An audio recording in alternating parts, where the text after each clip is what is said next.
This NFL Conference Championship picks and UFC 246 edition of the Sports Gambling Podcast is presented by MyBookie.ag.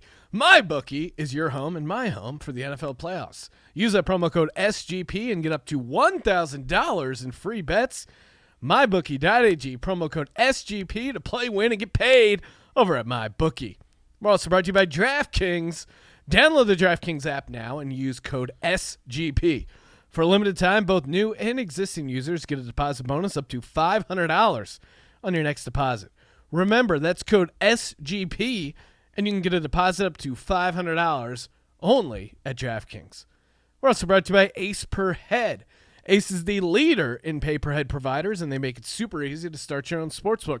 Plus, Ace is offering up to 6 weeks free over at aceperhead.com/SGP. That's aceperhead.com/SGP. We're also brought to you by PropSwap. PropSwap is America's marketplace to buy and sell sports bets. Go to PropSwap.com to find better odds than your local sportsbook. Plus, when you use the promo code SGP, you get a 100% deposit bonus up to $100. That's PropSwap.com, promo code SGP. Ooh, welcome everyone to the Sports Gambling Podcast. I'm Sean, stacking the money green with my partner in picks, Ryan, Real Dog Kramer. What's happening, Kramer? Real Dog.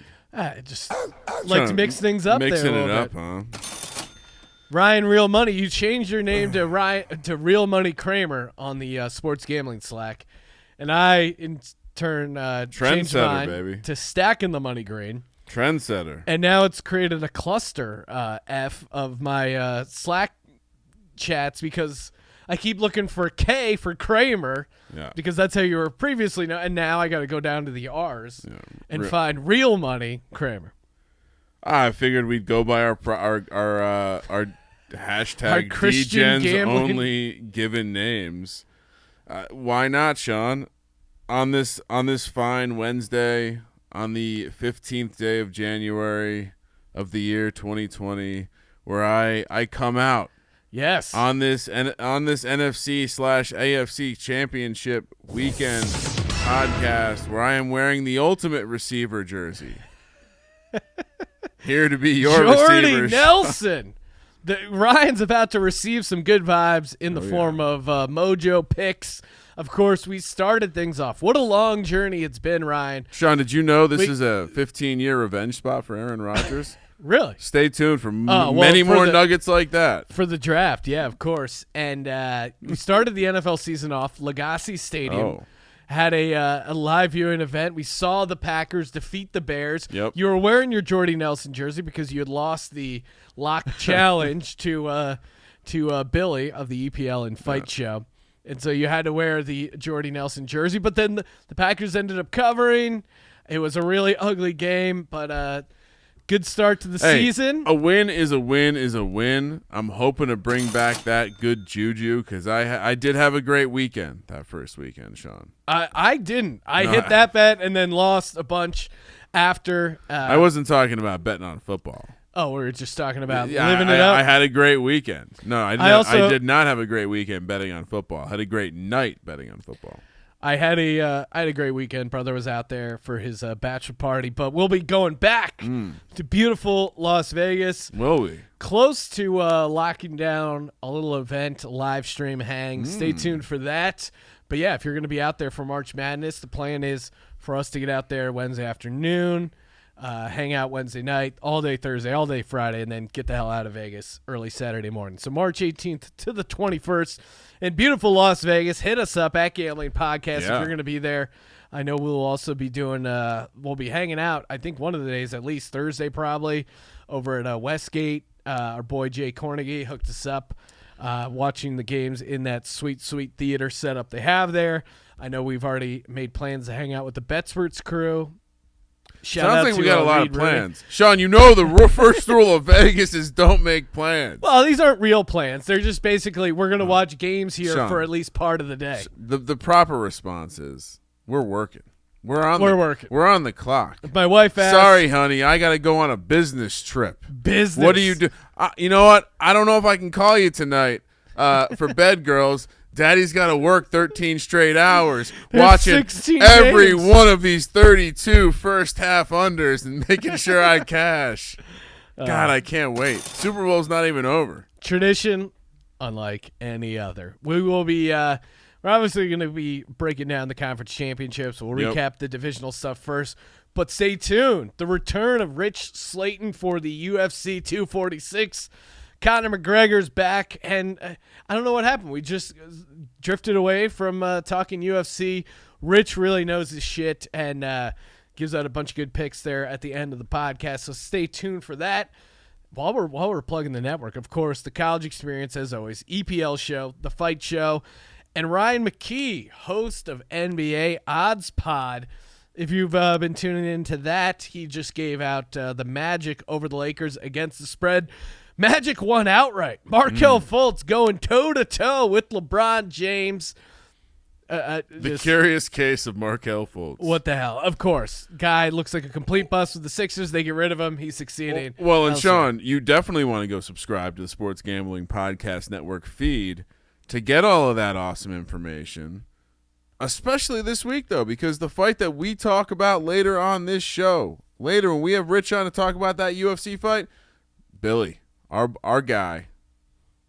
Our guy getting a little fiery on Twitter this week. Our guy, also Packers fan, so definitely big weekend for Billy Bahati. Big weekend, but we need. Is he our friend from across the pond? Because normally you have the friend in the desert. That's Las Vegas, and so I would say he's our friend across the pond. Our British representation. He's going to be breaking a fight show. I said a lot of words. He's got an EPL show. He's got a fight show coming up this week.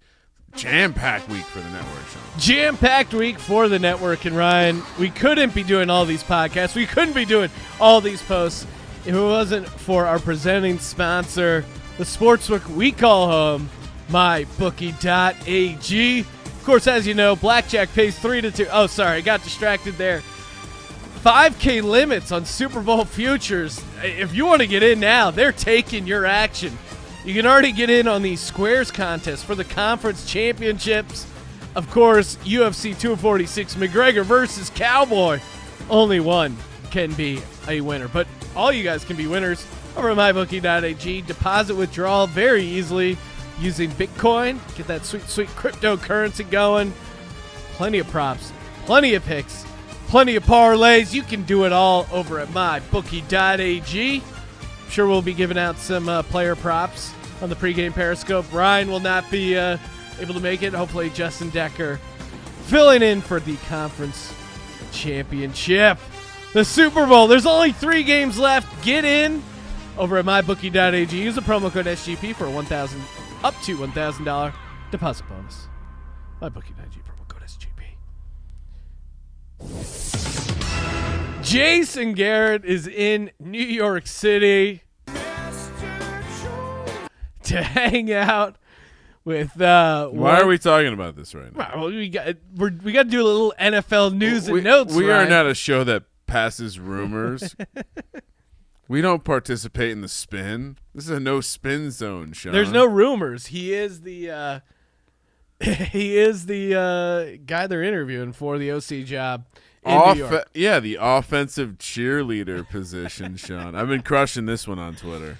That's a solid line, Ryan. Yeah. I'll give that to you. Thanks. It's Any even, thoughts it's on even Garrett better as when an OC? Kind of weird as the non-play calling head coach who gets fired. So the people that were employing you as a head coach didn't think you could call plays. You know, his experience is just something that the Giants organization really respects, and they could really see that as an asset. I could not call plays. Sitting behind. Well, are you serious? Why would you want anything about the last 10 years of the Cowboys to leak onto the Giants? What about the last 10 years of the Cowboys are you like, you know what? Go home and get your fucking shine box. John Mara probably has some shoes, Ryan, that could use a little shining. That's true.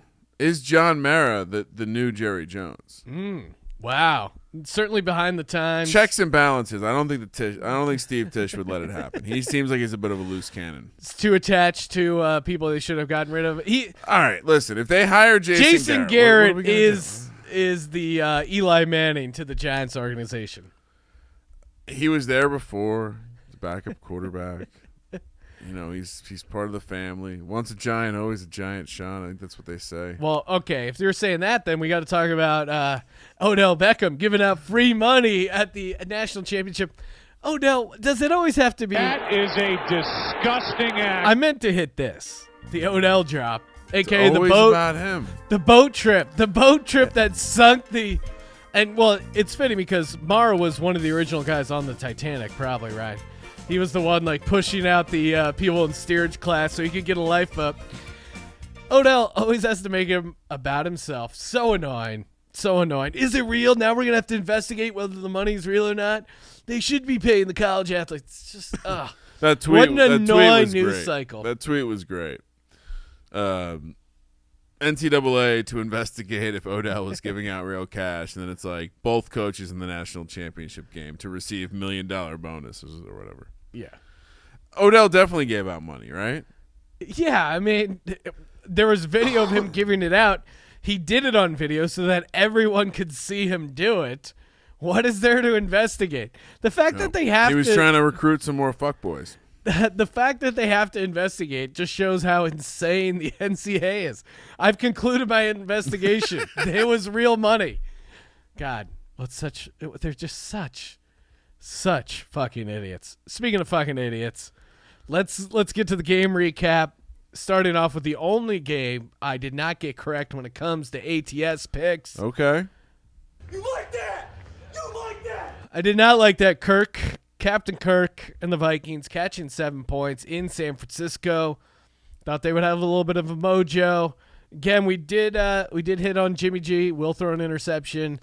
San Francisco throwing the first interception. Those were two of our props that hit. I don't get it. They kept picking on that cornerback for the 49ers, Witherspoon. Very strange. Diggs had that sweet touchdown where it wasn't a great throw or anything. Kirk just chucked it up over there. He made a great play on the ball, ran into the end zone. Why would you not keep going after that guy? Instead, they just kept giving it to Cook. Clearly, the 49ers run defense was just clogging everything up. Sean, football is a complex sport. It takes guys like Andy Reid. It takes guys like Freddie Kitchens. Well, now Dave Gettleman pointed out that the top 4 teams in rushing yards were in the playoffs.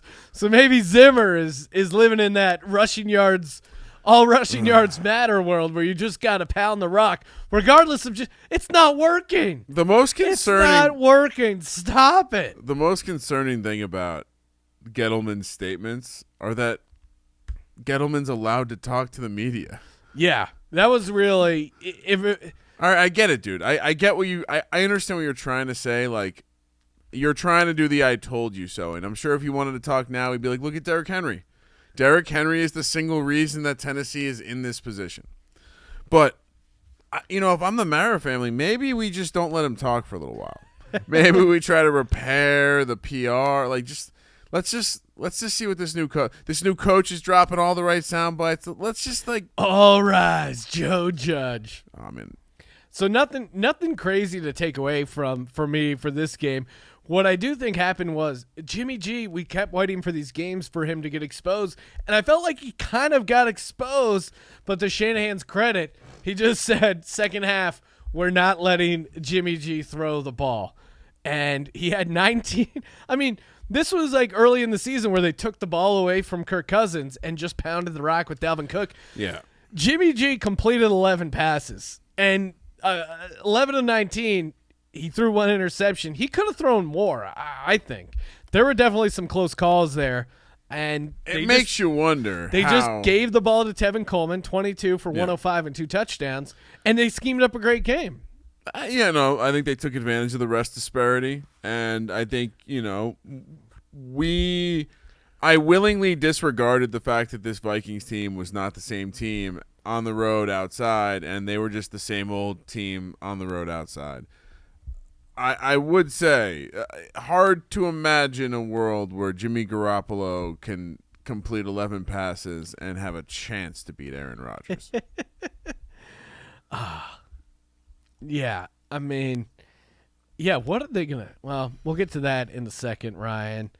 Let's move on to the next game here. And that, of course, is the matchup between the Tennessee Titans and the Baltimore Ravens.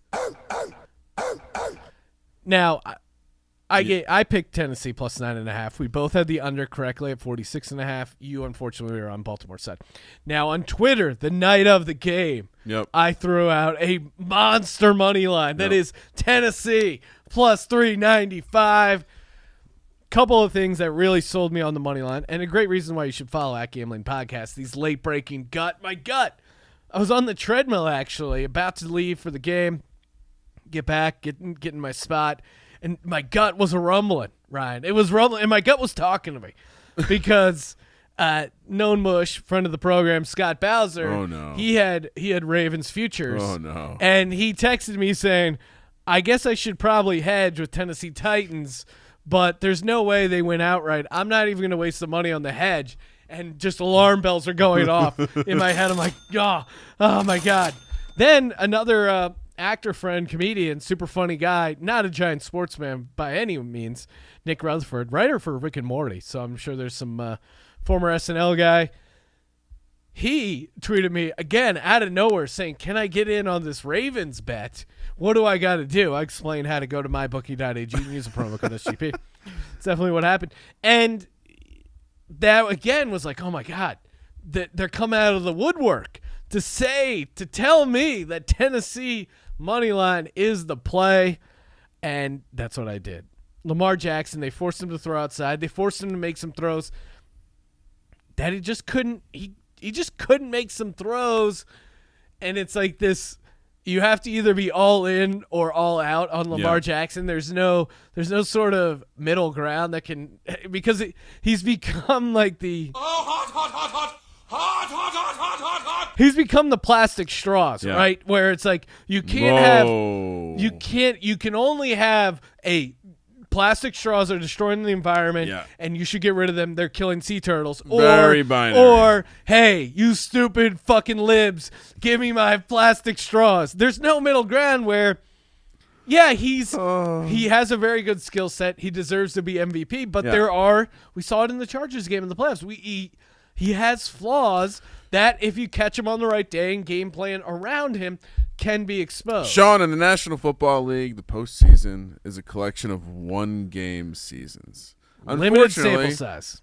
The small sample size allows crazy shit to happen. Yeah, and Andrews let the ball bounce off his hands and get that first pick, and that was kind of the momentum swing.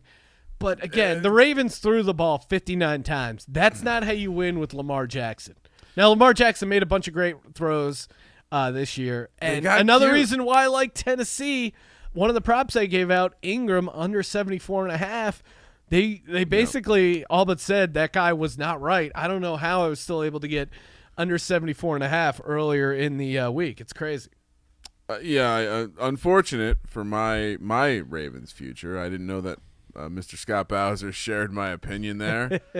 Also, just this Titans team, they just got something going on.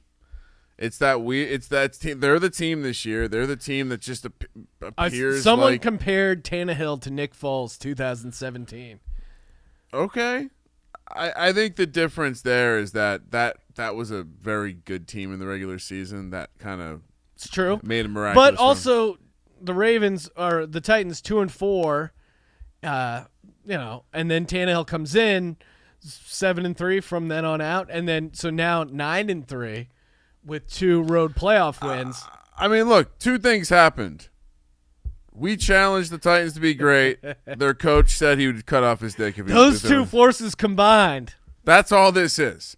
Now, sure, you can get in the way of it this weekend, or you can just enjoy the ride. I'm done.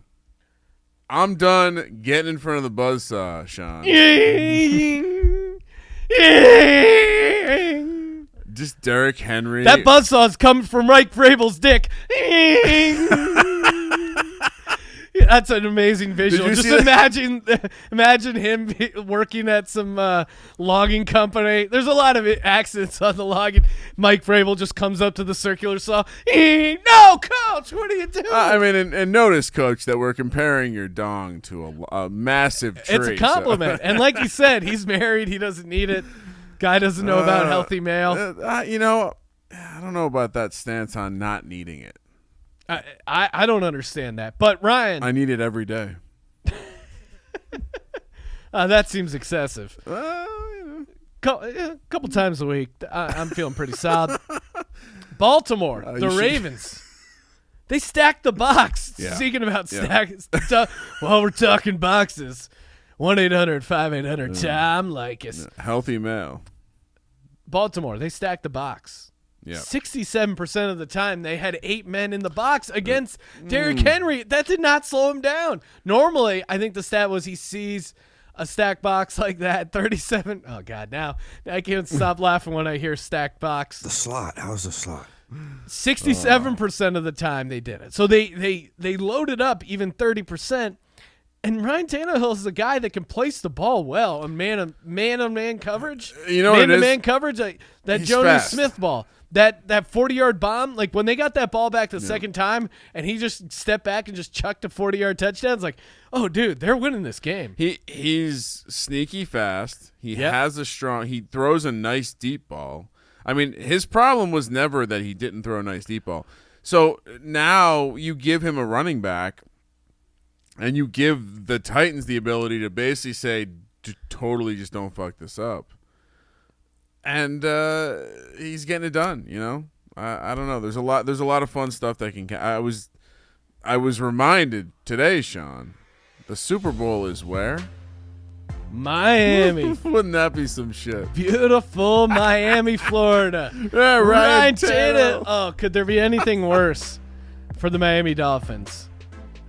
You think Ryan Tannehill is going to have a big game this weekend? You're not alone. I picked him in my DraftKings lineup. You can check out that podcast. Myself, Crame Dog, and Chris Giordani, writer for the Sports Gambling Podcast.com, DFS expert. We all gave out our lineups for DraftKings.com because not only are we endorsing it on the podcast, first off, if this is your first deposit over at DraftKings, use that promo code SGP. You got a chance for up to $750,000 this weekend. $750,000 for DraftKings over at DraftKings.com, the leader in one-day fantasy football. I know what you're saying. Sean, I'm listening to the Sports Gambling Podcast. I'm already with DraftKings. I have a DraftKings account. I heard the story about you winning $200,000. I'm trying to beat you and one day win the Millionaire Maker myself.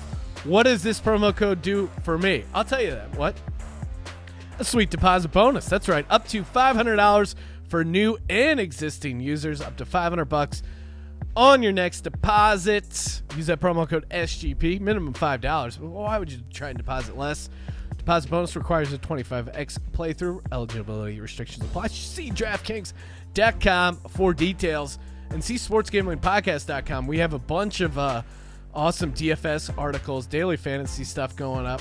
We'll be doing some showdown slate lineups to help you guys get paid over at DraftKings.com. Promo code SGP.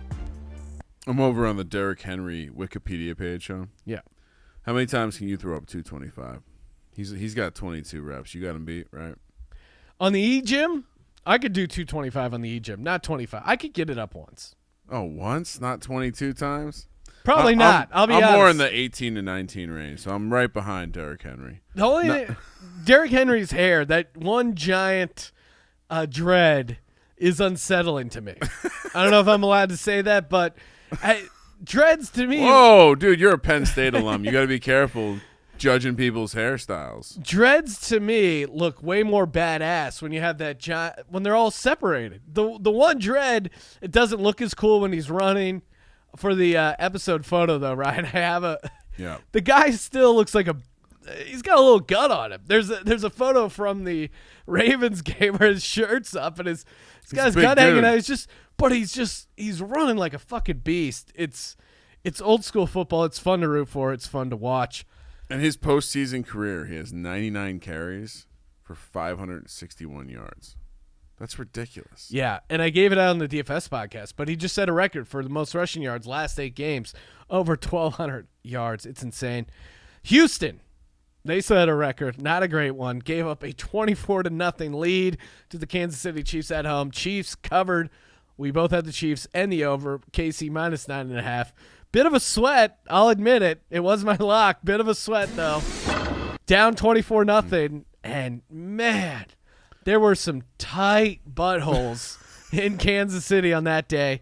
Shout out to the Chiefs fan. Did you see this story, Ryan? What story is that, Sean? The Chiefs fan who live streamed himself leaving the game, got really nice tickets, whatever. He's a huge fan. And he left the game in the middle of the first quarter.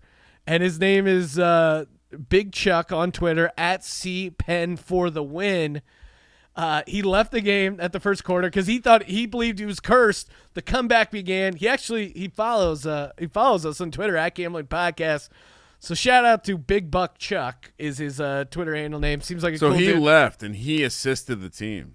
That's got to feel good. That feels powerful. And he can say we, right? Oh, he can say weed. And they hooked him up. They now, like all the local Kansas City business, they got him a big screen TV. They got him set up with some drinks and some food. They're like, stay here for the game. Yeah, whatever you do, don't step inside the stadium. So it makes me think that the Chiefs fans, the Chief Nation, Chiefs Kingdom, they're aware of the mojo. They're doing everything they can. Big Red, is this the – I would like to see – out of all these teams, I would like to see the Chiefs win the Super Bowl. I don't know if it's going to happen, but, they really turned it on. And you saw why this offense has gotten so much press over the years. Really it was Lamar's year this year. Mahomes injured, not as insane numbers as the previous year, but then he comes in and has this game. How much do you blame this game on Bill O'Brien? I like to make fun of Bill O'Brien. Sean, I left my house. So this is no bullshit. You witnessed this. It was 24-0. I left the house. I was there. It was just me and my tin of Citrus Skull hanging out watching the game. I got back. I didn't look at the phone or anything. 41-24. There was a 41-0 run while I was gone. Yeah. How is that possible in the NFL playoffs? This is such a classic Texans move. Good news for the Texans. They now have a little diversity in their divisional round losses. No more 13-17. Bill O'Brien, just a classic doof. I went back and watched the replay. Andy Reid just murdered him. Well, Andy Reid destroyed him. They were running the same play over and over again. Yeah, when Hardman got that kickoff return, you could feel the energy in the building. They just needed that jump start. I was sitting here when he didn't go for it on fourth down. He should have went for it, and I see why you wouldn't go for it. The fake punt, it didn't really bother me as much as other people because what they did, they messed up in the execution of the fake punt. I think they pointed out in the broadcast. Kudos to them. On a fake punt, you snap it right away. You don't give them a chance to sniff it out and adjust, which they did. Yeah. But that dude made a great tackle, Sorensen, and then he was also the guy who got the fumble. He had his head on the ball. So Sorensen was kind of the MVP of this turnaround. I don't mind the fake punt. It caught the Chiefs off guard for the most part, except Sorensen. Sorensen just made a great one-on-one tackle. So I don't really hate that. I do hate that punt. I never like punting on 4th and inches. You should just know how to run a QB sneak. The Ravens don't know how to run a QB sneak, did that weird sideways QB sneak. Don't overthink it. Or if you're going – there's two options. Do the traditional QB sneak right up the middle, or if you're the Ravens, go 5 wide and just have Lamar run it off 5 wide. I don't know. How frustrating is it that the offensive coaching staff for Deshaun Watson – for Russell Wilson, Lamar Jackson to some extent in this game, they have no idea how to use the weapon they have. Yeah. You have Deshaun Watson and you you don't know what to do on 4th down? It's really? Weird. It's weird. He almost ask any 8-year-old that plays Madden. They know what to do. Bill O'Brien roll out. Yeah. Throw pass option. Deshaun Watson's not going to slide short of the line. He's going to dive for it. He's a baller. This is remarkable. This was a remarkable outcome. How do you give up 50? You're up 24-0. You didn't just blow the game. You blew the game and then got blown out. It was I can't recall an NFL game, let alone a playoff game, where it goes from blowout to close game to blowout the other way. It was an insane swing. I mean, I don't know. Maybe maybe you're right. Maybe the Chiefs were just tight. Instead of trying to play through that stomach bug, finally bit the bullet, went back to the locker room, took that nice shit, and came out and was ready to go. That was that. That was that. Well, you perfect transition here to the Seattle Seahawks. Green Bay Packers 23-28. Green Bay covered the -4. We were on that. Even the 4.5, if you got it late, still covered. Basically came down to Seattle not hitting that 2-point conversion. Man, why did we have to sweat? We did. And why? Well, because Fucking Green Bay Russell. got up early, and then Russell Wilson does his Russell Wilson routine. And it's crazy. The Seahawks fans are like starting to hate Pete Carroll now. You go on Twitter, Seahawks fans have turned on Pete Carroll. And you look at Pete Carroll, the run he's had here in Seattle is insane. But I understand as a fan why you'd be so frustrated. Like, you keep running Marshawn Lynch for no yards. And you have Russell Wilson. Like, let Russell Wilson help you. Let Russell Wilson. It just makes no sense.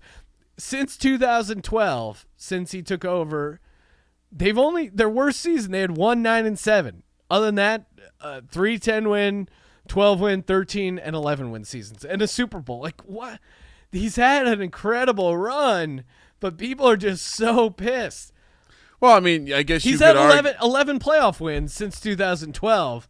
That's an insanely good record, but you can see why you're so frustrated. He's an old guy. So it makes sense that what kind of offense he's trying to run. I mean, but he's also a new guy in the sense that he doesn't believe 9/11 happened. Well, he's a new guy in that he's a motivational guy. Like, he's a rah guy, and I think the players like him. I think the part where the fans obviously aren't in the locker room, they don't see that clearly these players want to play. Clearly Marshawn Lynch came back. Yeah. To kick it with Pete Carroll. Like, there's something there. He's a player's coach, which is great because it gets guys up for the game and gets the best out of your guys. But you can't do that. You can't go more than one play, 2 plays, without Russell Wilson having the ball in his hand and deciding what he wants to do. Tyler Lockett was going off. Marshawn Lynch, 12 carries for 26 yards. You just don't need that. Russell Wilson was 7 for 64. Let's talk about this because we saw some great quarterbacks. I mean, I loved it because I was on the opposite side of it, and I hit my Jimmy Graham over 2.5 mega whale prop. If you're starting a football team today, I have a hard time not selecting Russell Wilson. Yeah, I mean, if you're, I understand the Mahomes statement. Yeah. Like, Mahomes is the one guy I think I'd have to think about. Maybe Deshaun Watson, but Russell Wilson, what he does with this team in spite of the worst offense. And Russell Wilson, you would say, he has receivers the clutch now. gene and Oh the my experience. God. It's more than a clutch gene. Could you imagine the Eagles? They almost drafted Russell Wilson. Russell Wilson in the Eagles, like the city would have loved him. Andy Reid with Russell Wilson at quarterback. What could have been? Who did they take instead? I forget. I guess it was a 3rd round. But pick, also, so. it was one of those things where it's like, every team passed on Russell Wilson, so you can't multiple really be that times. Same with like the Ravens passing on Lamar Jackson. And Clete Blakeman showed up when it mattered most. Did not overturn. I almost freaked out because they came back with we have additional footage, and even that additional footage, like, wow, okay. So remember the dude that came at us on Twitter because of this hot take that there would be some shenanigans? There were totally shenanigans. Yeah, and again, I should have went more in detail, but the way Blakeman does it, and if you've looked at these Blakeman Green Bay Packer ref games, just watch the game, fast forward, or watch the regular broadcast where you'll see the reactions of the announcers who normally don't weigh in, but are like, I don't know, what is this guy thinking? He doesn't do it early, and he doesn't do it the entire game. But in the 4th quarter, there are going to be a couple calls that go the Packers' way, and that's how you really fix a game. If you did it from the moment it started, it would be obvious. But you save it till the end of the fourth quarter where they need a couple close things. Sean, we need an in-depth report on this. Yeah, kudos to free hooded sweatshirt to any listener who writes up a Clete Blakeman, Green Bay Packers theory, proof, whatever. 300 words due on my desk before the Super Bowl. Hooded sweatshirt to you. Enjoy. Only 300 words? Well, come on, Ryan. I mean, let's be honest. We're not. They're degens. They're not, It's like 4 sentences. I mean, I love the audience. I myself, I'm a fellow degen. The big yellow one's the sun. I'm not gonna write a novel on Blakeman. I'm just gonna say Blakeman. It's a very guilty name. It's Borderline serial killer. if the chain doesn't fit, you must acquit. Oh, talking about Blakeman, talking about crooked refs. Hey, if you were running a sports book, you probably got a ton of action on the Seahawks. People were talking themselves into the Seahawks. They were fading the Packers. But that's why you should probably open up your own sports book. Really. 2020. It's the year to see clearly. 2020 vision. And hopefully you have your eyes on making some more cash, starting your own business. You can do it over at aceperhead.com/SGP. If you sign up using that link over at aceperhead.com/SGP, you can get up to 6 weeks free. That's already. And hey, as a gambler, make a safe bet when it comes to starting your own sportsbook. Ace, baby. Top-notch customer support. I love a good customer service interaction. It's going 24/7. Some of the sharpest lines in the industry. Plus, they got you set up with a legit-looking betting site. All the lines updated the second. Wagers graded immediately. It's a turnkey sportsbook operation. The only thing they're missing is you. So go over to aceperhead.com/SGP. aceperhead.com/SGP. Okay, Kramer, let's do it. Let's talk conference championships. Conference Championship Sunday, January 19th, 12:05 p.m. on the West Coast. The Tennessee Titans and Mike Vrabel and his very terrified penis head to Kansas City to take on the NFL's girthiest penis, Andy Reid. Kansas City minus 7.5, minus 350 on the money line. Titans plus 260. 53 is the total. I don't know if I agree with the total going up. What did it open at? No. I'm simply comparing to the game last week against Houston. Oh, okay. Was that 51? Let's just that in a vacuum. The Houston total should be higher. Better offense, worse defense. Yeah. So I'm not sure why the total's going up, Sean. Do we know what the weather is going to be like out there in Kansas City? I would imagine it's going to be cold. I would imagine it's going to be Tennessee Titans type weather. Let me pull it up here, Sean. We got 22 degrees, not much wind, and clear. Looks like it's going to be a nice afternoon day in Kansas City. Local time at kickoff, Sean, 3:05.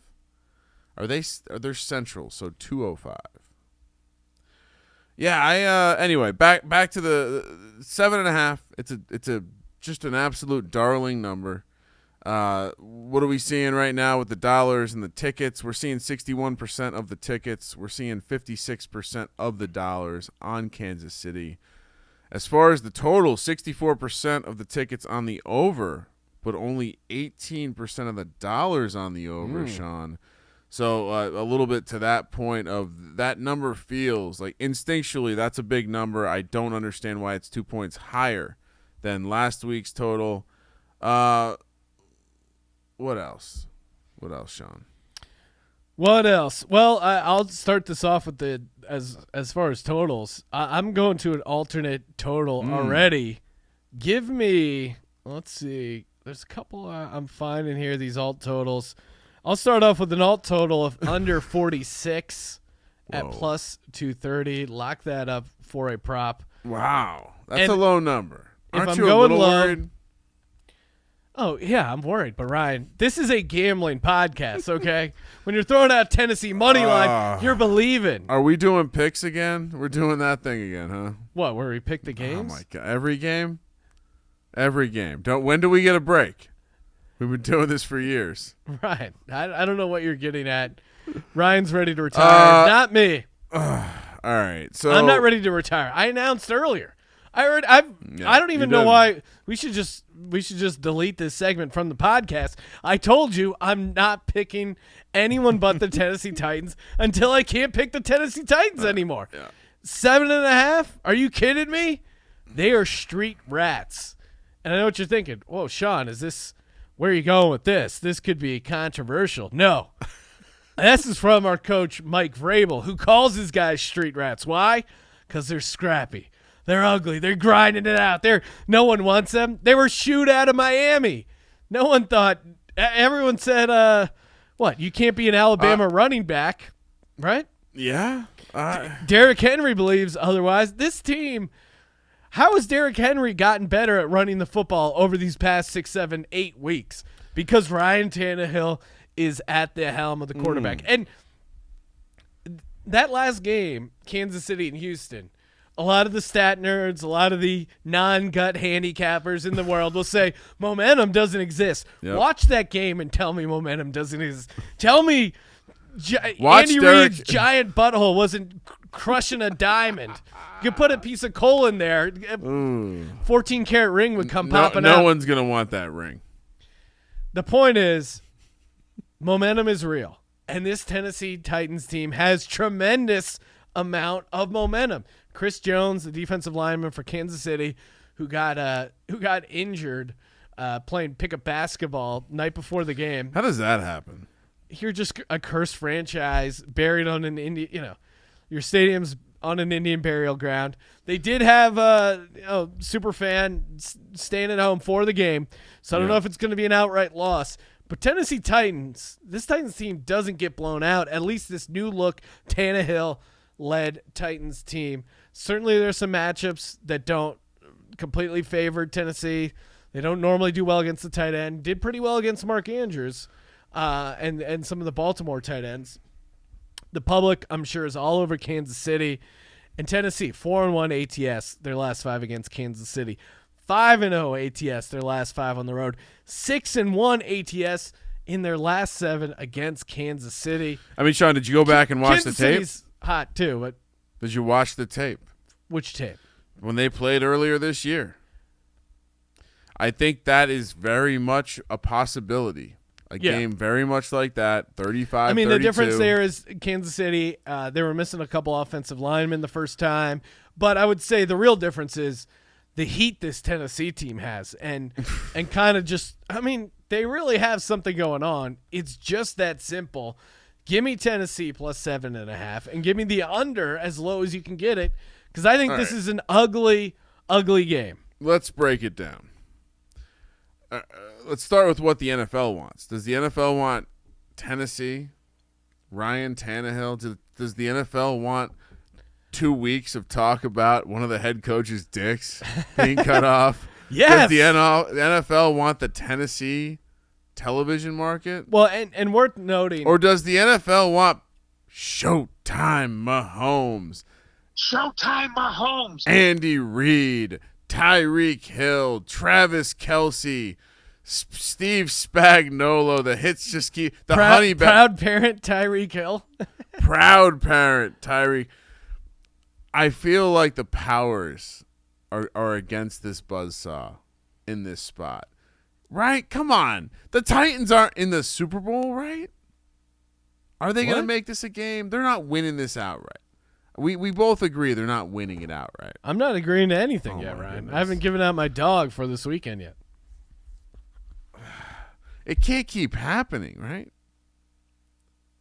No, let's do it. All Ryans must stick together. I mean, look, this is the exact matchup that Kansas City's terrified of. A team that can tell you they're going to run the ball down their throat, and they will be able to run the ball down their throat. They had a scare, and they bounced back because they were going against one of the worst coaches in the league. Mike Vrabel, for as much as we've joked about it, and I still quite don't understand the idea of cutting off your dick to win a Super Bowl. But he appears to be a very good coach. He's a lot of things that Bill O'Brien isn't. And I do believe if they can avoid going down big early, this game will come down to the fourth quarter. This game will come down to wanting to tackle Derrick Henry in the fourth quarter. And oh, by the way, I mean, God help us, but I someone is going down in this game for the Chiefs. I have a bad feeling. I'm going to take Ryan Tannehill. I'm going to take the Tennessee Titans plus the points. Give me and also give me Derrick Henry over 106.5.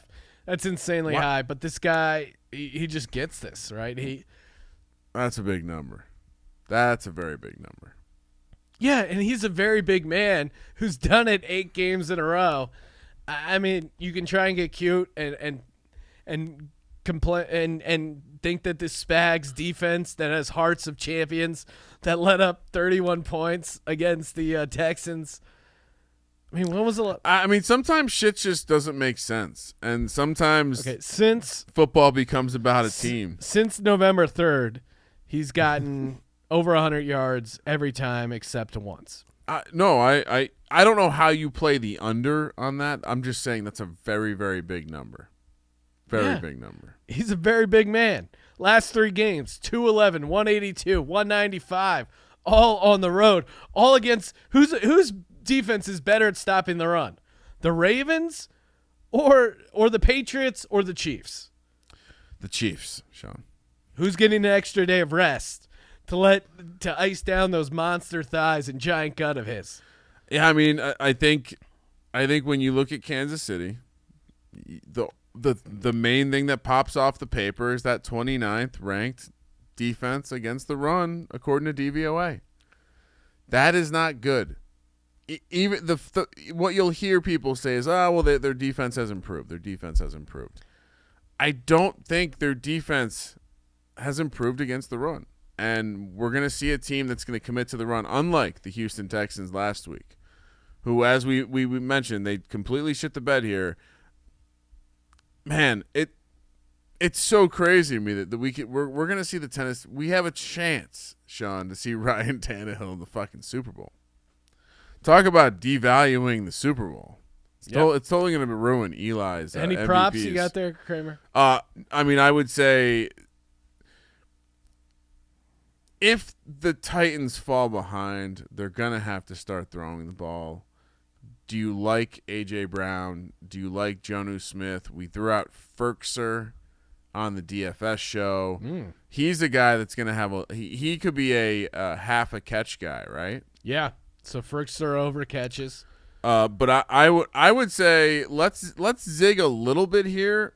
A.J. Brown didn't do much last game. I'm not going to attack the catch prop. I'm going to attack the yardage prop. Okay. Sean. A.J. Brown over yards. Over yards. Let's get to the next game. NFC Championship. Green Bay heads to San Francisco, where Aaron Rodgers comes home, gets the revenge spot, all of the above. Niners are minus 7.5, minus 360 on the money line. Green Bay plus 260, 45.5 is the total. I read a quote, Sean. I was going back and I was reading about how when Aaron Rodgers didn't get picked number 1 by the San Francisco 49ers and he had to sit there in the waiting room, in the green room. It's got a little flip phone, sad. They wrote a story and they're talking about how like the staff back there was all pissed off because they had cleaned up all the other tables. But Aaron Rodgers is sitting there waiting to get picked. Apparently, he holds that with him today. The table? The table, the chip on his shoulder. Well, I thought for his family. I thought that same thing when I bet him the last time he came to San Francisco and got his ass kicked. Yeah, that was regular season. This is playoffs. Playoffs. Walter Football brings up a good point. The first time these teams played each other, San Francisco was minus 3.5, and now minus 7.5. They were just minus 7 against the Vikings. Are the Packers and the Vikings the same team? Well, a half point different even, and that's on a key number. And I think the 49ers did a great job of hiding of hiding Jimmy Garoppolo. And I think the way you beat this Packers team is with physical running, if you can do it right. Their 3 losses were when teams were physically running against them. But I don't know if this 49ers team can do it. And really, the Green Bay's defense has gotten a lot better since the first time they played. Of course, the emergence of the Smith brothers, not related. Now I call them the Smith brothers. They're not related. Every announcer loves to point that out. And the 49ers, they're just trying to take the ball out of Jimmy G's hands. And I think that's not sustainable in a conference championship. Yeah, right. It's weird. And certainly, they don't have Derrick Henry over there. They don't have the exception. This is a stat I loved, and this is a trend. It's a very small sample size, but it's a trend that makes a ton of sense to me. And it was my logic when this line opened. Aaron Rodgers. Mm-hmm. He's only been a dog of 7 or more. How many times in his career? That number is small. It's probably something you can count on one hand. It is, Ryan. Twice. He's been an underdog twice of 7 or more points, 2-0, both times against NFC West opponents in the playoffs. Covered the spread both times. One was that weird game against Seattle with the onside kick and that kind of crazy stuff. So he's going to be in this game. It's going to be close. Give me the Packers plus 7.5. There is the LaFleur battle. I think if you're San Francisco, the formula is pretty simple. It's their defensive line fucking up Green Bay's offensive line, which certainly could be the end of it. I just think Aaron Rodgers, he's got enough of a history, enough of a pedigree. San Francisco does have the extra day of rest. Green Bay has struggled a little bit with the tight end. You saw that against Seattle, and San Francisco super hot as well, 14-3 straight up in their last 7. And Green Bay has struggled 1-5-1 ATS in their last 7 in San Francisco. All that's floating around. Overall, Aaron Rodgers 99-67 against the spread. He's a dude who just covers spreads. I think they're in this game. Give me Green Bay plus 7.5. Wow, lots said there. My first note is simply this, and I'm glad you brought it up. But how often do you get 7.5 points with Aaron Rodgers? Twice. Yeah, twice. In the NFL. Seems like a good bet. And then let's take it a step further. We see, Green Bay actually has a better rushing offense than passing offense this year. And if there is a weakness to this Niners defense, it is attacking that defense on the ground. Aaron Jones, it didn't make a ton of sense. People have been hyping him for years now, it feels like, and it never really made sense. This is what everyone was talking about. He looks the part. I heard a comparison to Terrell Davis that I thought was pretty interesting because there is a little of that there, and I think he could be the kind of guy that can bust enough through the San Francisco line to give Aaron Rodgers those play action, let Davante Adams go do his thing. Because as I mentioned on the DFS show, Sean, Davante Adams has a half decent matchup. I think he could absolutely go off. Of course I like Aaron Rodgers. Of course I like fading Jimmy Garoppolo. Maybe I feel like I'm also just like I was blind to the Falcons at times earlier years ago. I feel like this San Francisco team is really good, and I just can't see it. How are they going to beat Aaron? Why is this line so big? Well, and the other thing is with the Packers, the Chiefs and the Texans have the same. I mean, the Chiefs and the Titans have the same line. Granted, I think that Packers and Aaron Rodgers, Jimmy Garoppolo and Ryan Tannehill could be in the Super Bowl, Sean. It could be. We have a problem. Aaron Rodgers, to me, he's very good at picking on bad cornerbacks, and I don't know why the Vikings got away from going against Witherspoon, and maybe Lazard is the guy that you look actually in DFS. Yeah. But I think he's going to focus on Witherspoon. They're not going to get away from picking on him. Maybe get away from Richard Sherman, but also like Richard Sherman, that interception Cousins threw hit him right in the chest. So I don't know. I might be wrong here, but I don't think the Niners play a ton of man, but you can't play zone against Rodgers. So I think this is I think this game is not as so clear cut as many people are saying. And I think again, I don't. They were the Vikings were 7-point dogs. The Packers are 7.5-point dogs. None of that makes sense to me. Let's go contrarian. Is it contrarian? That's the question. It is contrarian, Sean. Ooh, nice. 36% of the dollars are on the Packers. So I'll go over on the total. Don't have a great feel one way or the other. 45.5 probably feels right. But I would skew one of these teams will get to 28, the other 24. That's kind of what I'm feeling. I kind of like the under actually. Yeah, I don't have a great feel for this total. I think LaFleur will run the ball, and I think the clock will be running a lot in this game. And I'm going to go under. So I'm going to go for as far as props. I like over Aaron Jones receptions. It's not out yet, but it shouldn't be crazy. What do you think it would set at? 2.5, 3.5, 3? Well, last game it was 2.5. Yeah, so we'll say 2.5, maybe 3, depending on where the juice is. I like him to be involved in the passing game. I'll throw out this long shot prop: Green Bay wire to wire win at plus 675. Because I think there's a chance they score first and just kind of control the game, much like they did against Seattle. I think they're a better team actually. The more I think about it, I was gonna say I kind of like doing the Packers win first half, Niners win game. Ooh, okay. As a especially if you like the so Green Bay first half. Well, how many games do we have to watch the Packers just take the third quarter off before we take advantage of this trend? No, they're horrible. They're horrible second half. They take one of the second half quarter. LaFleur just doesn't make adjustments. I don't know what it is, but really maybe the play is Green Bay first half. It's probably what at +4 for the first half, maybe 4.5. Oh man! All right. I'm sorry. I'm looking at the Titans game, Sean. Let me pull up the correct game. Should be similar, right? Similar spread. You would think. Yeah. So 4. No, it is 4.5. 4 for the Kansas City. Yeah, 4.5. Yeah, and they're a great first half team. So throw that Green Bay first half plus 4.5 in my prop section there. I'd probably wait for the money line. That's what I'll do. Yeah, you're right. I'll go Green Bay first half money line. So you're on that as well. And you like Green Bay. Well, you're so similar props of Green Bay first half, San Francisco game, and also Green Bay first half money line. And you're said under 45.5. All right. Time for. I'm playing. Happy birthday. I'm going over with the Adams props too. Okay.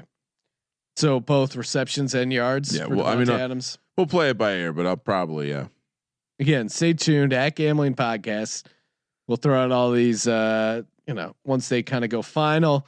And of course, Lock Dog Tees, there's still plenty of show left.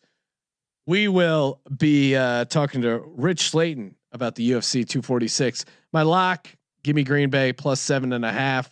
My dog, the street rats themselves. No one believes in the Tennessee Titans except me. Hashtag tighten up Tennessee plus 260. Not going to do a tease, but Kramer, what do you got?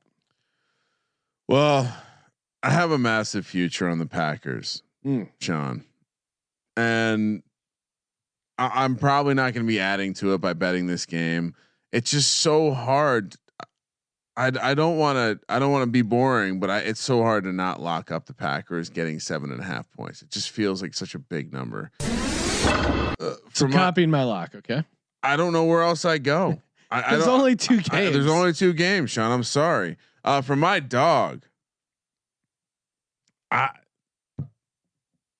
fuck it.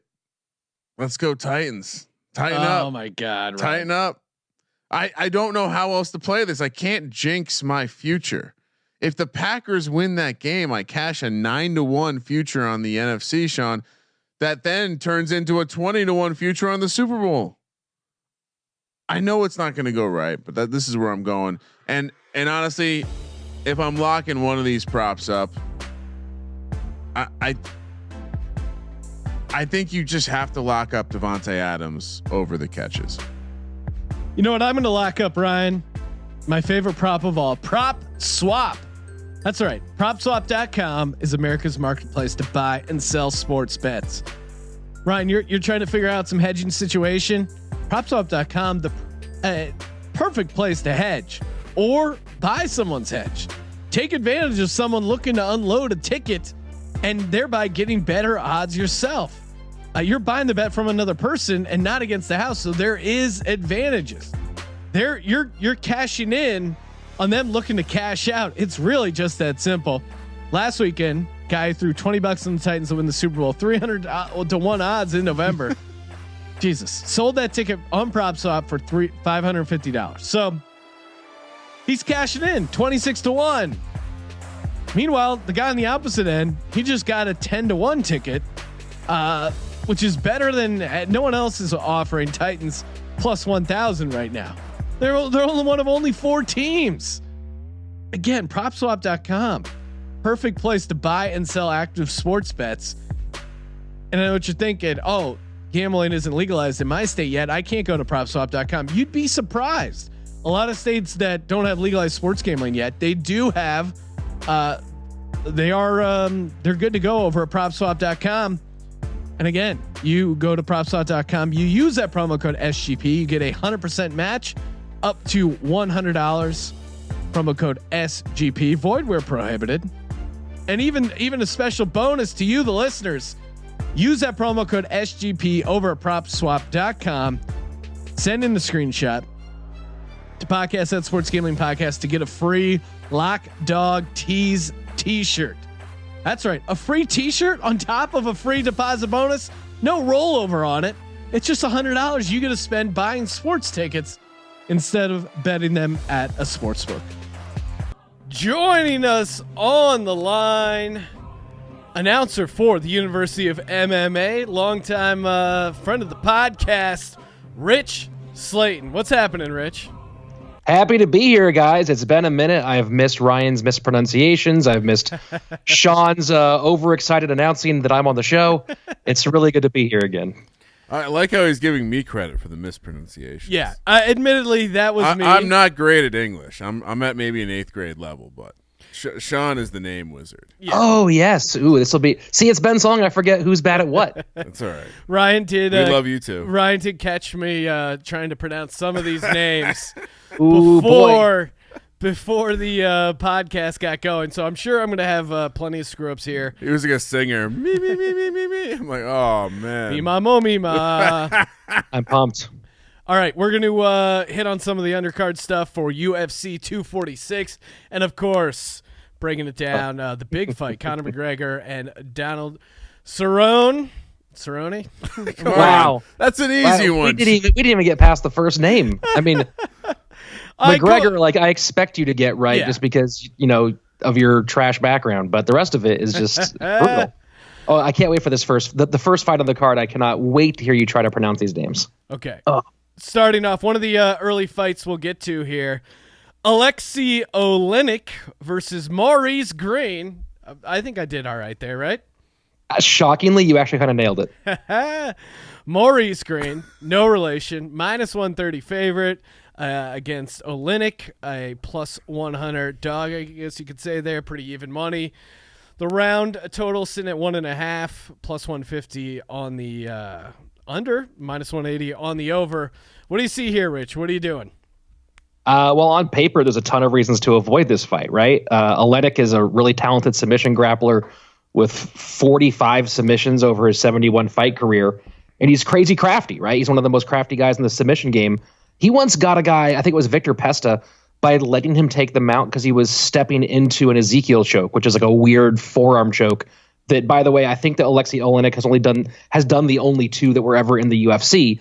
But 45, that number of 45 submissions, is also only 3 more of a number than the number of years Olynyk has on Earth. He's a 42-year-old coming off a 12-second KO loss, and he's gotten by. Okay, here's the thing with Olynyk. He's gotten by on his toughness a lot, right? Able to absorb a ton of shots to get in the position that he wants and go get that win. The question on Olynyk is if he can still do that. 42 is pretty old. I'm just gonna. It's 42. We've seen Tom Brady kind of fall off the cliff here in the National Football League. I imagine there's a similar cliff for MMA fighters. How many guys are actually doing it still in their 40s? It's different at heavyweight. If you can't do a flyweight, you can't be a flyweight fighter even in your late 30s. It's almost impossible. But for heavyweights, these old guys, there's a lot of heavyweights who are past 40. It's actually not that uncommon. I mean, I think some guys have been pushing 50 on occasion. It's kind of crazy just because it's such a slow game at that level. And you're like, okay, cool. So you have old man strength and you can hug me up and wrestle me around. And Olynyk's that kind of guy. The only thing is, does he get hit a whole bunch? And lately, he's gotten hit a whole bunch. And that makes it difficult against Maurice Greene, who, okay, not to be disrespectful, but to be disrespectful, Maurice Greene is a 6'8" former fat kid who started training in his 20s because he was over 330 pounds. And then when he got down to a slim trim 265, he found out that there are very few men his size who are willing to fight for money. And that's how he began his fight career. Since then, to be fair, he's turned into... This sounds like an episode of Biggest Loser that got out of hand. John, you know what? Stumbled into an MMA career. You know what Greene's nickname is? The crochet boss. What? That's what he does in his spare time. Is he crochet stuff? Oh, this guy's already a legend. All right, I'm. That's all I needed to hear. Give me Maurice Greene minus 130. He lacks the experience, but the age. I mean, 30. He's only 33 compared to 45. I think that's big. And minus 130. I inherently lean to the dogs, but I'll dabble with the small favorite. Kramer, what do you Sean, think? I'm gonna slack you a picture of Olynyk right now, but just having his picture up on my laptop is making me nervous for the children inside the house. I'm going with America. I'm going with the crochet boss. Sean, what was the price? Minus 130. Oh yeah, why not? Rich? Yeah, I mean, you might as well. Here's the problem: is Maurice has really low fight IQ. It might be double digits, to be honest. He's not super experienced. Like 33 is a youngin in the heavyweight division, right? Like most of these heavyweight fighters, you don't find a lot of 22-year-old heavyweight fighters. You find a bunch of guys in their 30s and 40s. If Olynyk was anywhere near just past his prime, like if it was close to just like kind of over the hill, it would be a no-brainer for the Russian. We just don't know if he's past his prime or totally washed. So here's what I'm going to say on this one is taking Green's not a bad bet. For me, this is fun. What I'm going to do is I'm going to put one unit on both Maurice Greene in the first and Alexei in the first because it's 240 for Maurice Greene and 300 for Alexei. So I figure I hedge either way. So really, I'm just betting that it finishes in the first, which if you go through these two guys' fight careers, it actually is pretty likely that's going to happen. Nice. Yeah, I wonder, you could either do that or just take the under on the 1.5 rounds at minus 180. But I kind of like that strategy. It may price out even a little higher there. I think it does. I don't know the math on it, but I think it does, which is why I went with that rather than the under. Makes sense. All right, let's hop around here on the undercard. Anthony Pettis against Diego Faria. That one feels good. You almost got there, Sean. Okay. Yeah, I'm going to give close. you partial credit. Sure. I'll take it. Okay. Pettis, You did get there was an F in there, so that's pretty good. Faria? How would you say that, Rich? What am I doing here? Fajeda. Okay. I'm not even going to try and repeat that. The letters are different. Diego, minus 250 favorite. Pettis, plus 195. Dog. Does Pettis have a chance here for the upset? Well, at one point about 5 years ago, Pettis looked like the future, right? He was 18-2. He had 4 finishes in a row, and he had a lightweight title defense. I can't remember who he just defeated. I think maybe it was Melendez he just taken out. And then Dos Anjos beat the brakes off him and showed everybody that the way you do that is by applying consistent pressure. And that was the first of 3 losses in a row. It's been win-loss ever since. And Pettis, what he really excels at is fighting against more passive fighters who give him the room to take those big shots, like when he knocked out Stephen Thompson recently. The problem is Fajeda is not that kind of fighter. He's an offense-first pressure fighter who can grapple as well, so that usually lets him decide where the fight's going to take place. He can get out of control, which, part of that is the pressure on Pettis. Part of that is an opening, and that might have been a death sentence against the Pettis of old, like the 5 or 7 year ago Pettis. In 2020, this betting line feels like it's right on the money. If Fajeda's the correct call here, minus 265 might be a little stiff, but it's worth a 1 unit bet. If you do want to scratch the itch, if you just have to do it. Hashtag DGens only. Yep. There we go. Take Pettis by the finish because that props at plus 375. And that seems way more likely than Pettis winning a 3-round decision. Yeah. Kramer, what are you doing here? Well, I was going to say that would be what I would say. Does fight go the distance, Sean? Yes, minus 150, no plus 110. I was going to suggest the no plus 110. Almost seems like it should be the favorite, Sean. Okay, I'm looking at the over-under total here at 2.5. Uh-oh. Do you have this, Ryan? Is this correct? Is this the most recent updated? You know, I wrote it down a couple hours ago. Okay, yeah, because this looks, yeah. All right. You gonna take? You want that juice? Is that what you're leaning? I'm going back and forth. So the under is 2.5 at plus 130. So you're right. I'll take fight will not go the distance at that's the move. minus 110. You don't want to get boned in like the last 2.5 minutes of a fight, Sean. Yeah. All right. Moving on. We got Claudia Gadelha versus Alexei Grasso. I think I did a decent job on that. Both these fighters pegged at minus 115. The over-under here. Let's take a look at this. Over 2.5 minus 300. Under 2.5 plus 240. Rich, which way are you leaning here on a, according to the odds makers, pretty even fight? And they're right. This is my don't bet it. This is my avoid it with a 10-foot pole. Claudia Gadelha should win this fight, but she's wildly unreliable. And that's what this betting line reflects. I'm telling everybody, don't put this on a parlay. Don't bet the straight up and down line. Maybe don't watch it. I don't know. Just stay away from this fight all the way you can. It's the third rail of this event. So complete stay away. That's not going to stop me from. I think you could. I think you could maybe throw in. I'll do a slight play here on under 2.5 at plus 240. Too evenly matched. Usually you're going to go the distance, but I think 2 rounds that one of these women chokes the other out, knocks them out. It'll be fun. It would be something I would throw like a quarter unit on. So give me a little taste of the under at plus 240. This is just kind of an outside. These are 115-pound chicks, Sean. Yeah.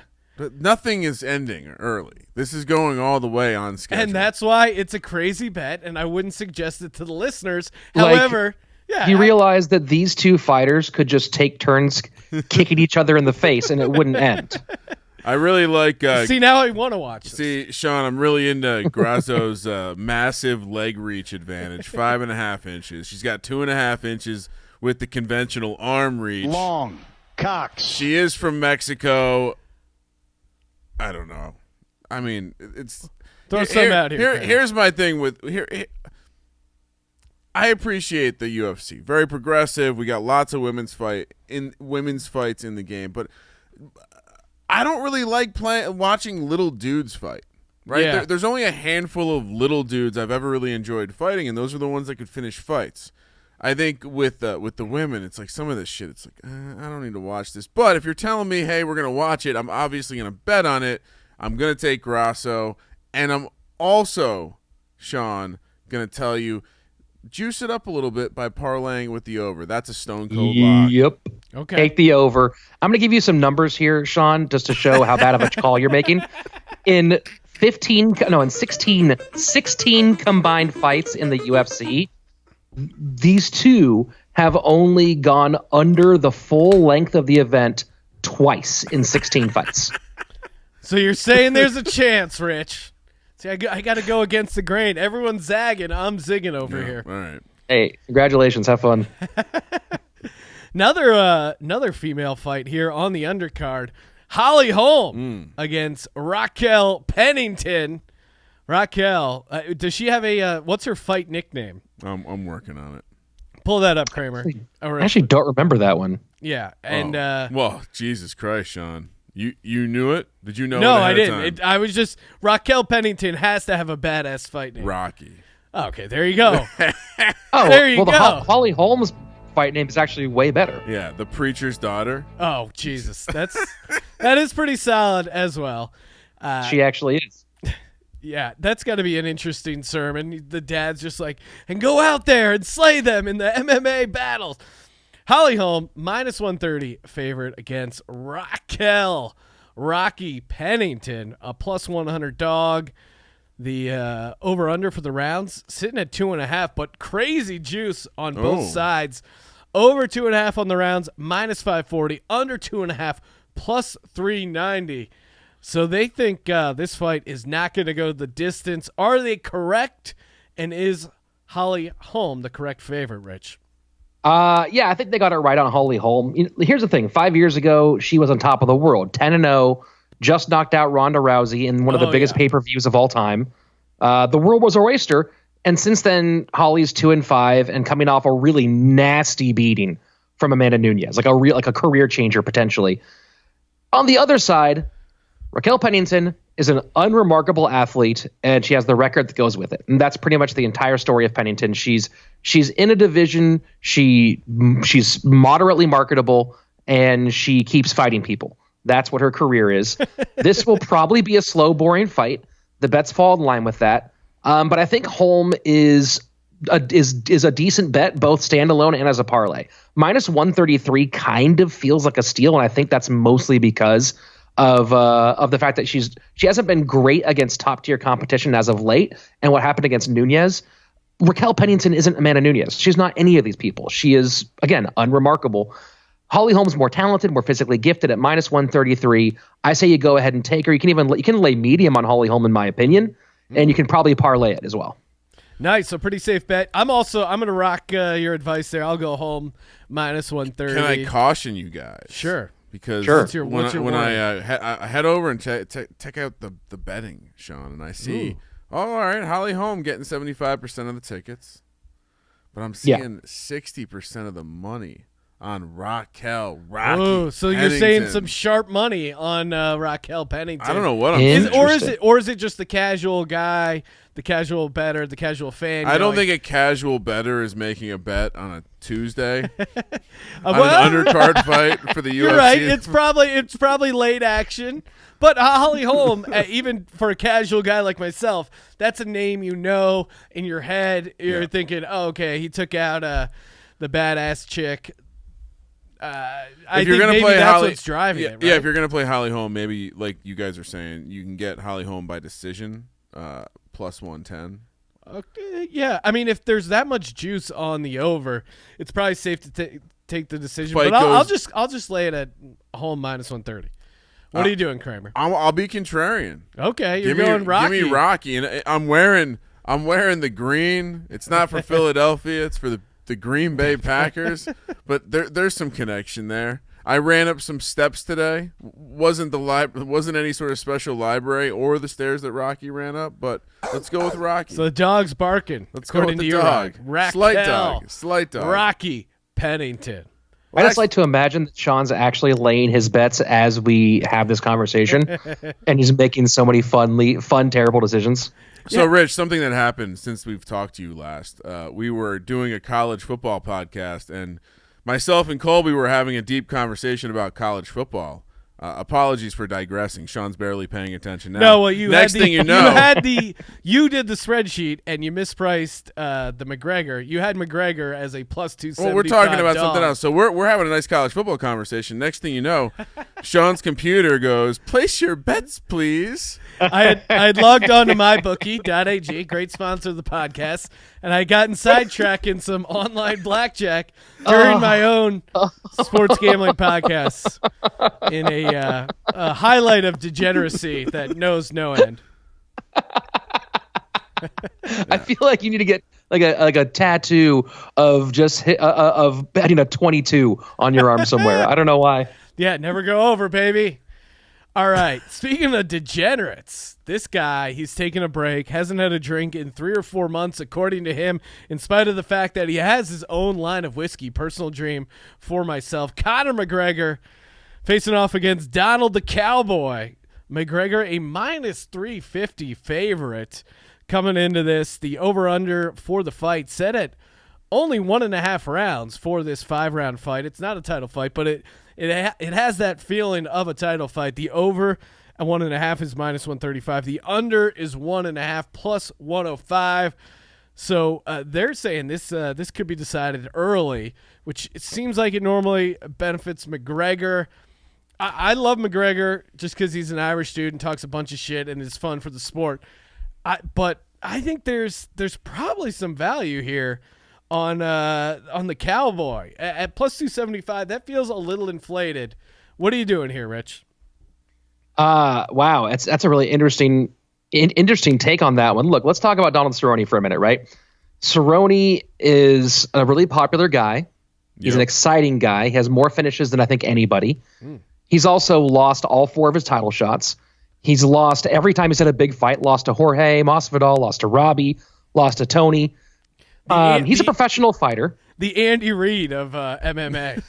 He's a professional fighter and a talented joke artist. That's what Donald Cerrone does, is he falls short in the biggest moments of his career. And he's on a 2-fight losing streak, and he's covered in controversy right now because people are finally starting to figure out that he might be kind of a redneck, which I don't know how they didn't learn that earlier.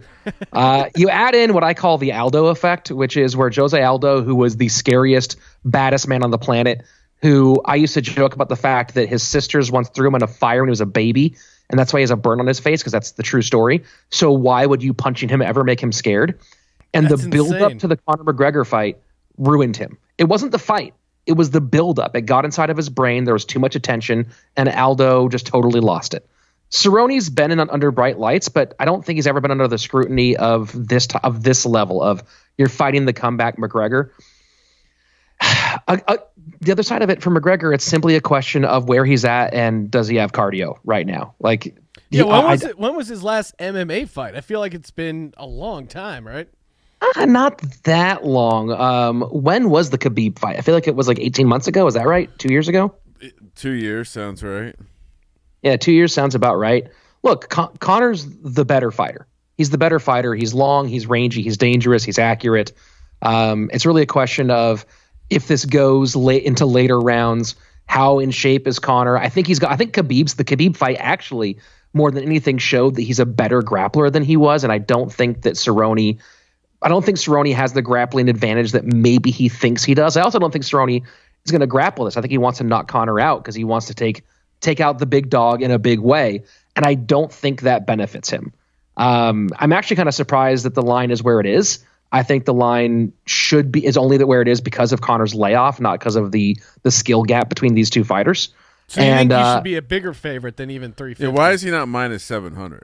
Like, to me, this is like Anderson Silva or GSP back when they'd be fighting these like decent guys, but relative tomato cans, as you point out, Andy Reid's of the UFC. Who looks like a giant how many times has Donald Cerrone been knocked out? Like, that can only happen so many times before it just your body just starts. Again, Conor McGregor is going to crush him. He's hungry. He's again minus 700. I'd be laying Conor McGregor at minus 700. There's a lot of opportunity, Sean, for our clients to get down and make some sweet cash on this one. Yeah, this fight line seems like it's too close to me, in my opinion. I don't think they're giving Cerrone enough dog points or treating McGregor with the respect that his record and his talent deserves. The straight line's at minus 350 right now. The finish is at minus 225. It's not even worth taking the finish because this could easily be a 5-round fight. It's very, very possible. I think the line might get closer as we get closer to fight night, just because that's typically what happens with a big fight like this one. More people start to lay on the dog, and then it starts to move a bit. But even right now, take it at minus 350. If you can get this at anywhere near minus 300 or below, you're walking away with free money. Yeah, and I'm looking at what's going on with the betting right now, and it does appear like money is starting to come in on Donald Cerrone. We'll see. Those Irishmen are crazy. They show up in big numbers. They'll be laying some serious cash on McGregor. Yeah, but they'll be laying once they get there for fight week. You're true. Yeah. Right? So you have really up until midday tomorrow, probably like late midday tomorrow, to see if that line keeps shifting. And then seriously, buy now, but you might be able to get it at minus 295, like minus 295, minus 275 if you're lucky. Well, here's the craziest part, Sean. This fight has already been bet very heavily, and 61% of the tickets are on Cowboy. So Really? people are itching That on. feels good. They are scratching that. It's a big enough dog where people are like, yeah, Conor McGregor hasn't fought since October 6, 2018. He's rusty. He's going to have ring rust. But like Rich alluded to earlier, there's a massive talent gap here. Yeah, I see this fight going McGregor's way, obviously, because he's from Ireland. But also, again, I think he's a much better fighter. I do think what's going to happen in this fight is Cerrone tries to knock him out early. McGregor kind of defends him a little bit and then just slowly picks him apart with his boxing, his stand-up game. And I think this actually goes almost the full 5. Like I think what'll happen is McGregor won't be able to finish him off in the late rounds, but he will be clearly winning the fight. So I'm going to say McGregor minus 350, lock that up. But I like the over minus 135, and I would even try. I'm over at mybookie.ag right now. McGregor by decision is plus 800. I think It's actually not bad. I think that's a little bit of a long shot that really has a chance of hitting. You're actually, I think you're really not making a bad call on that to a certain degree. The thing to remember about this fight is it's taking place at 170. This is not a 155 fight. And, we've seen McGregor fight at 170. He got tired once. I think he'll pace himself better this time around. Cerrone is also, not a huge 170 either. Like they're both a little small for the division, but McGregor was underweight last time the last interview I heard of his about a week ago.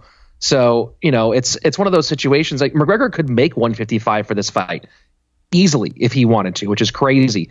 So that does take away some of McGregor's power and gives the knockout a lot less credence. What's the over under at 1.5, you said? Yeah. Yeah. Yeah. Take that over. Yeah. Yeah. And a lot of times it just seems like when these huge fights get that hyped up, there's a little bit of hesitation where they don't want to lose the fight. If it's close, I think they lean to keeping the fight going because everyone's there. When you get into these main event type fights, I think it just ends up leaning over, especially when you get all that hype, all the attention. People are just going to want to stay in the fight, and I think that always helps out a little bit with the over. Kramer, what are you doing? Well, I was just trying to think to myself, when is he?